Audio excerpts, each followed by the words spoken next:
All right, hey everybody, this is your host, Vital Man Jib of Unlikely Places. You guys are over here. See, I'm new to this. I'm coming back. I'm back, baby. But Unlikely Places Pop and Rock Radio Show is back. First podcast back is going to be one of our older ones, so it's a little bit delayed. Some of the things mentioned was like a while ago back, but it's Brian Aubert of Silversun Pickups. Very excited to have him on the show. Thank you, Frankie Saragusa, for that one. Big time friend of the show. He's at the end of our intro. So that's awesome that we got that going. Thank you, Frankie. But basically, we got Brian. We're talking video games, talking Silversun Pickups, talking different bands, music, everything under the sun. You guys will enjoy this podcast. I've been so gone for so long due to mental health. So down below, there's some links that help me get through some struggles. So hoping they can help somebody else. I'll keep it simple. There's no need. You guys heard the speeches over and over. You know, all this stuff. Just if you feel like you need to check it out, and you're hurting, don't let your pride get to you. Down below. I'm not a doctor, not anything like that. But down below is some suicide hotline and stuff like that. So check it out. Show's back. I'm back. Very blessed to have a team that I have, and thank to everyone that I've worked with, and dedicate this episode to them. So, Brian Aubert, listen closely, learn something new. Whee! I am with the one and only Brian Aubert of Silversun Pickups. Hi. It's super honored to have you on the show today. And thanks. We just talked about our mutual friend, Frankie Saragusa, and we all love him. And Frankie's awesome. To know him is to love him. Yes, exactly. He's helped me through a lot. Is really cool that I met him at a young age through certain bands and everything, and just kind of moved up from there. And I'm just getting used to the camera position being here in the computer. I'll tell you that he is he's such a generous person. Mm-hmm. That I think it's going to kill him one day. How generous he is. Oh, it's sure. He bends over backwards so much for everybody. When he works with us, he's also doing 13 things at the same time. So he never gets to like hang or do anything kind of fun and silly. Because he's like, oh, hold on, I gotta do this thing, and I'm working on this thing. It's like, man.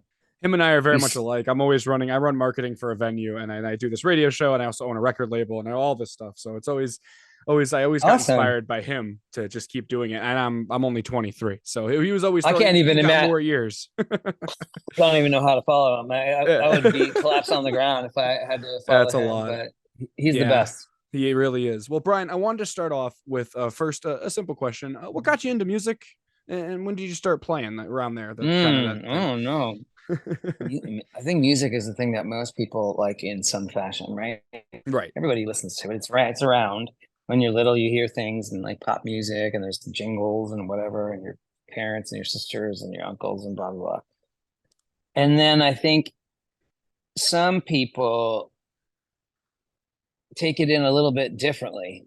Like it's not just sort of like background. It starts to kind of hit them in a weird way. And I realized music hit me emotionally pretty early. It always kind of had. And it didn't really matter what the song was about or anything like that. It just there's a certain sound and a tonic that would put me in a mood. And it got me sort of really into soundtracks and things when I was little. You know, I used to really vibe on the Tron soundtrack and Blade Runner and weird stuff like that, as well as bands. And it was not something that, no matter what it was, it wasn't something that I ever felt casual about when it was on. You know, I would really listen like, oh, whoa, listen to that. Ooh, I don't like that. Or, you know, that tastes good and that doesn't, and it would affect me. And then playing music was just sort of a separate thing, because like being a fan of something doesn't necessarily mean that it's something you're interested in doing, you know? Right. So separately, I remember having a guitar class. My sister was learning piano, so we had a piano in the house, which meant nobody touched it. It just sat there. Now I wish I could go back in time and touch it, you know. But yeah, we had like this upright, and it was just holding pictures. And in my when I was 7 years old, I remember taking a guitar class in my school, and I don't know. It just was something that that I really responded to in a weird way, you know? Yeah, I like that. I'm the same way. I get that. I remember it being challenging, and I don't mean like I was picking up and started ripping on it or anything. I just mean even when it was difficult, it felt organic to me in a weird way. I don't know. I understood it, you know, which made the challenge more fun than I don't know. Yeah, it's like a deeper connection than just the average listen, you know. The piano is Breath of the Wild, and right, and the guitar is Tears of the Kingdom to me. There you go. There we go. Doesn't matter how you get. Doesn't matter how you build it. Just get to the thing. Gotta pull out the old switcheroo, you know. Yeah. Oh man, my son and I have been playing. I just got a PS5. I haven't yet. I'm just got the PS5 playing the Spider-Man game, so I got distracted because it's so good. I haven't gotten the PS5 yet. I've waited. Yeah, and waited, and it's just Final Fantasy 16 is what made me buy it. It was something where it was like I saw the trailer. I know one of the voice actors. I happen to know him, and I was like, all right, now I'm getting the PS5. It's like it was a dead sold there. A good friend of mine has one, and my son, who just turned 8, when we go over to his house and play it, he played the Miles Morales Spider-Man and just basically walked around New York. It was it's like the best part. Like, yeah, I can't believe it. It's amazing. I can't believe how good it is. It's incredible. It's like, you know, I love all that kind of stuff. And me too. It's just something I got into music because of video game soundtracks as a kid, like hearing the soundtracks, I love hearing the orchestras, hearing all that kind of stuff. Okay, go. Video game soundtracks. Ready? One of the top ones I feel like is a game called Hollow Knight. Hollow Knight has a unreal soundtrack. It's so good. It's so beautiful. Legend of Zelda 2, the Tears of the Kingdom and all that stuff. Wild, like reversey, jazzy piano starts, like really avant-garde stuff in Legend of Zelda. You know, while Super Mario is very catchy. Yeah, of course. Well, the new one too on the Switch, the one that came out for the Switch when it first dropped. I love that Odyssey? jazz soundtrack. Yeah, Odyssey. Oh, dude, yeah, it's incredible. Yeah, that was amazing. Yeah, it's incredible. Yeah, I love it. There's a game called Celeste that has a really cool soundtrack too. The mountain climbing, which is all indie game. It's all reference to more than just mountain climbing. It's your life and how to get over obstacles, which is so cool. It's punishing. It is. Too. Oh, it is. It's like Super Meat Boy level punishing because I remember playing that when it first came out. When I was young. Super Meat Boy. I was like old school. I like Metroidvania games a lot, but man, and then when they came out with Metroid Dread, I was just like, dude, this is it. You guys crushed. You guys just owned it. Oh, they finally they got a good formula. It's like Kirby. They finally were starting to, like, when they did that. Return to Dreamland was great. The originals are my favorite, of course. No, yeah. I love the idea of being able to sit down. You know, you got a busy schedule. I'm sure with the tours and stuff, it must be nice to come home and play a video game or two and just be able to relax, you know. Once in a while I get really busy, but my son's old enough now where we let him do it on weekends. He's nice. He's present, like he could do it. But Tears of the Kingdom is like something I can't even explain it. But immediately you go, this is one of the most astonishing games I've ever played in my life. Yeah, because it is not a game about riddles or trying to solve the puzzle. It's about problem solving. Ooh. And it just goes, well, that's the goal. How you do it. I heard about that because it's like all up to you, which is incredible. It is so up to you that when you talk about it intellectually, you feel like it's overwhelming, but it's actually so organic. Like there's just like, my son just put a monster's tail on a stick and we didn't know, and it turned into a whip. I mean, it's so insane.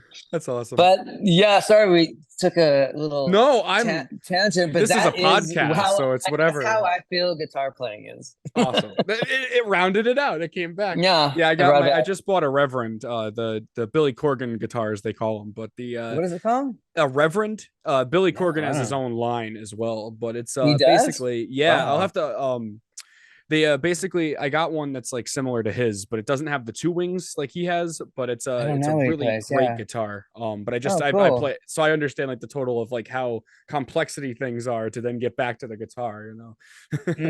Yeah, that's a lot. I think cool. I want to check those out. That sounds cool. Yeah, Reverend. They're great. REVREND. Yeah, and then that's his sort of.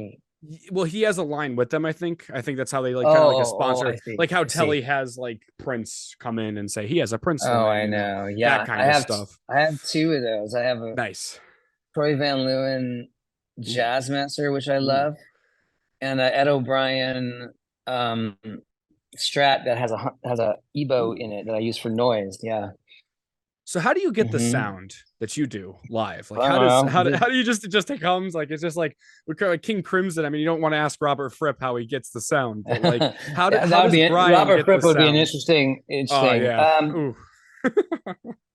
I think with a little bit of, I think most of it is a little bit of know-how and lot of imagination. Yeah. You know what I mean? I like that. I like that. Know, no, I like that. You just know enough to get you through it, not bogged down by technical stuff. Now, I wish I knew more technical stuff because I could see how that is helpful, but I have no patience for it. Like, I'm the same kind of way. person, pedal boards are tough for me. I put the pedal, I'm like, which one goes to which, and the sounds and all that. But you know what? Check it out. Ready? You get a pedal, has a bunch of things on it, right? Oh, that's wonderful. You find one thing you like, you might as well cement that thing to me. That's now what the pedal does. Okay. I do not sit there and like play with. That's good.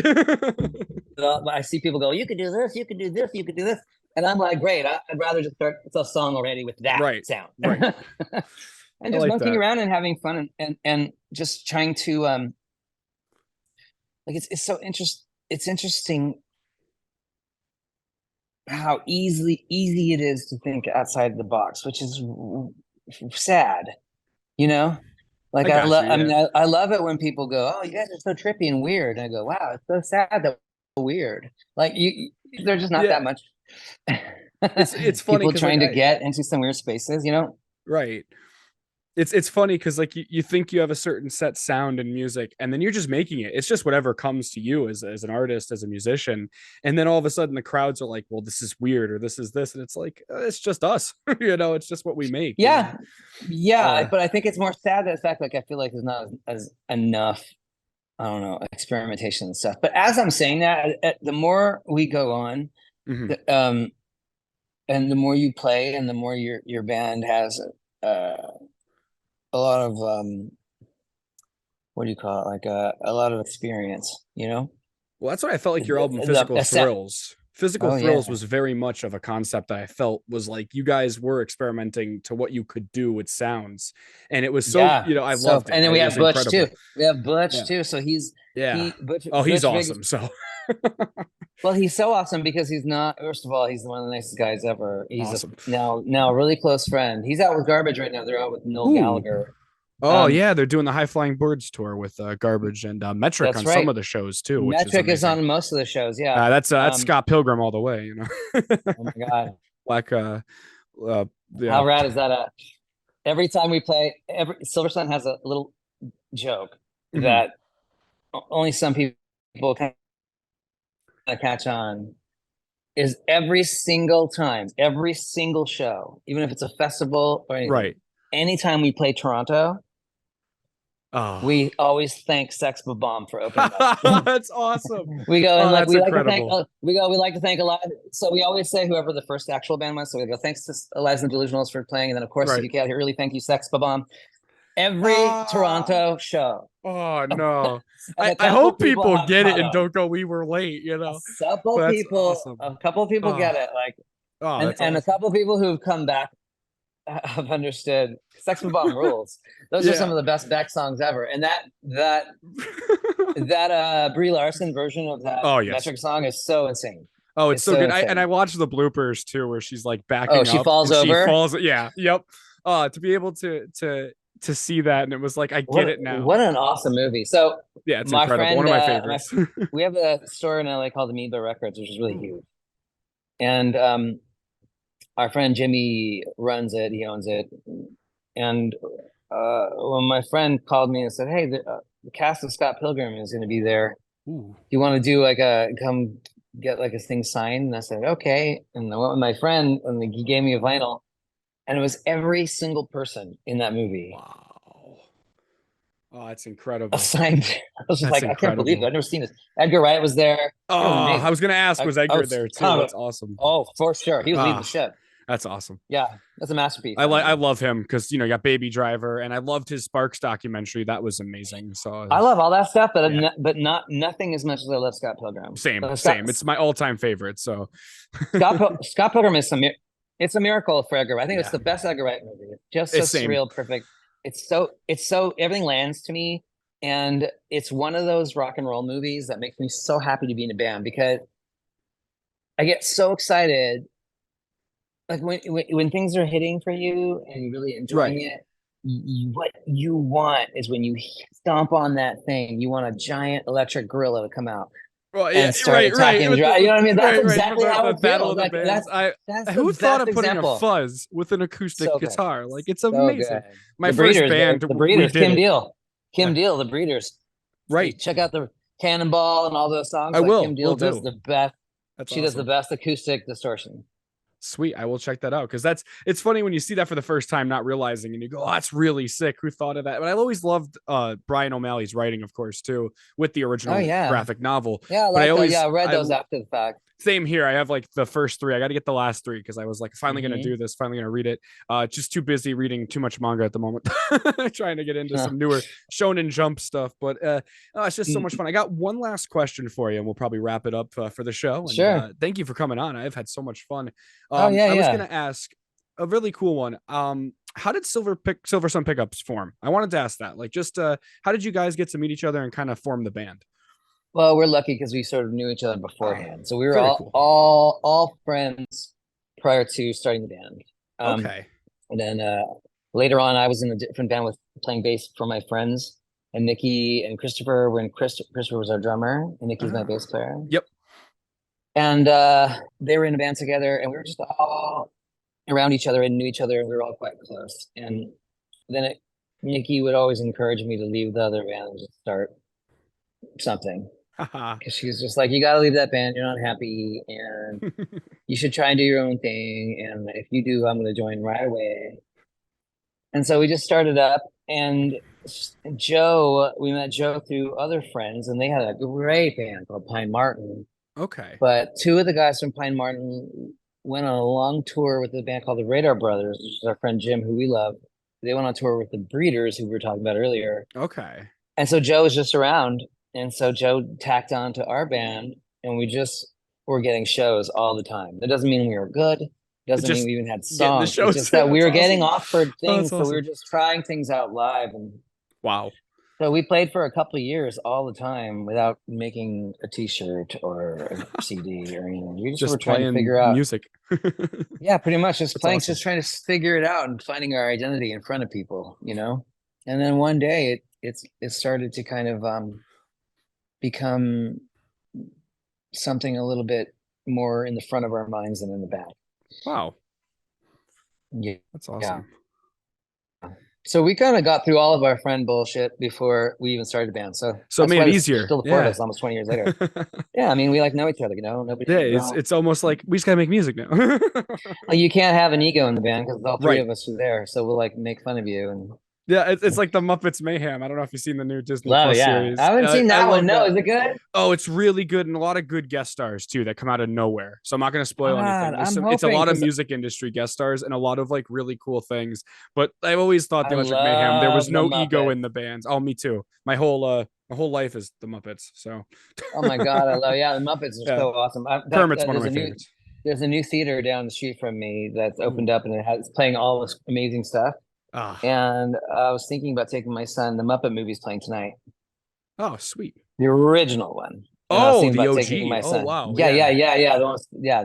That's the best one. Yeah, that's my favorite. But I can't because my friend is taking me to a screening of Indiana Jones. Oh, well, and I don't know if that's going to be good or not. I'm with that too. I love Harrison Ford. I watched Shrinking, which was great with him in it. I heard he's so good in that. He plays the perfect like old man, like just the perfect like it's so good. If you get a chance, check it out. I've always loved him. He's amazing. Yeah. I grew up on American Graffiti, so that was like when I was younger, I got to see that, and then I was hooked on that, and then Star Wars, of course. You know, what a cool movie! American Graffiti is such a cool movie. Yeah, you know. That's awesome.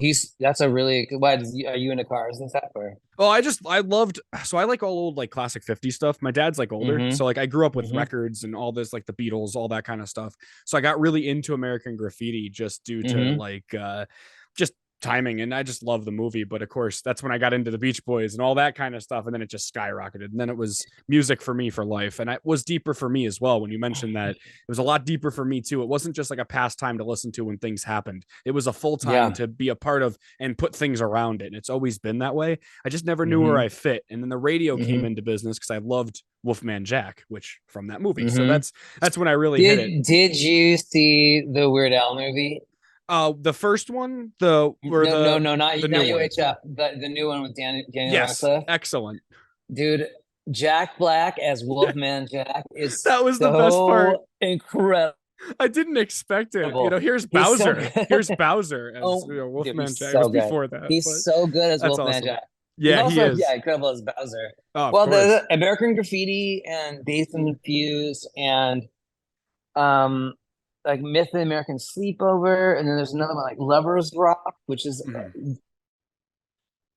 they're all like these slice of life movies that are you get so connected to because they're very musical involved, like as far as like diegetic songs from the era that they're representing. So you feel like you're in a window into these people's lives, or like that's what this town is, or it's real.